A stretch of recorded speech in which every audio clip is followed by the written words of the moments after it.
Пресконференција во 12 часот одржа председателот на ВМРО-ДПМН Христијан Мицковски, кој беа пораките на лидерот на опозицијата. Слушаме од Мери Ѓорѓиевска. Мери, повели.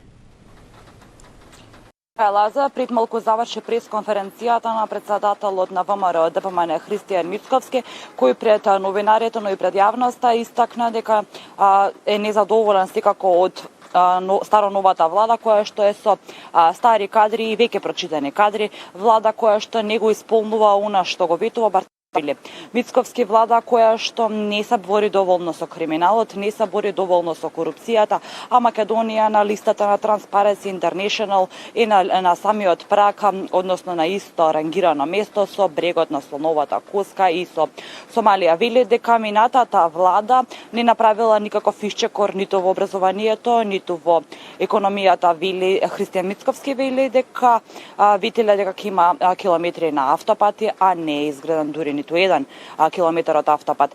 Ветувале клинички центар, а тој клинички центар никаде го нема. Ветуваат и за овој мандат дека ќе има поголема просечна минимална плата, а не го исполниле како што вели лидерот на опозицијата Мицковски, ни тоа што го ветиле во изминатиот мандат, односно минатите 3 години кога на чело на владата беше Зоран Заев. Христијан Мицковски овде пред штабот на ВМРО-ДПМН истакна дека не очекува есен, односно онаква есен каква што треба да се претпостави за една опозиција која сака да ја смени, како што вели Мицковски, оваа криминална власт.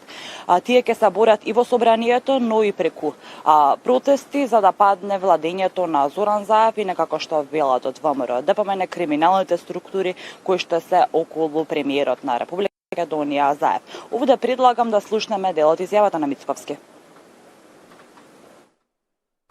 Една од битките ќе биде во собрание, се разбира дека ВМРО-ДПМН заедно со останатите опозициони партии ќе делува против антиреформските и погрешни политики на нова влада предводена од СДСМ, во која што кохабитираат уште неколку политички партии од коалицијата на СДСМ, меѓутоа и ДУИ и ДП.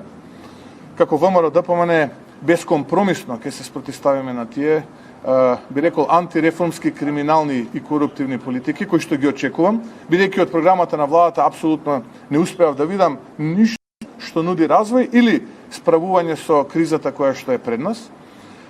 Денеска имаме седница на извршниот комитет на партијата, ќе имаме определен број нови кадровски решенија, но и ќе отпочнеме дебата околу стратегијата за тоа каква есен не очекува, но верувајте ќе биде жешка есен за сама и за Зоран Заев. Предходно најави за протести имаше еден од подпредседателите на ВМРО-ДПМН Александар Николовски. Воедно денеска на оваа пресконференција што пред малку, како што кажав, заврши, лидерот на партијата ВМРО-ДПМН истакна дека односно се обрати до оние поранешни функционери на партијата кои што ги нарече опозиција на опозицијата која се додворува до власта. Вели дека тие нема да го променат бидејќи тој ја има довербата и на извршниот и на централниот комитет, како и на огромен дел од членството.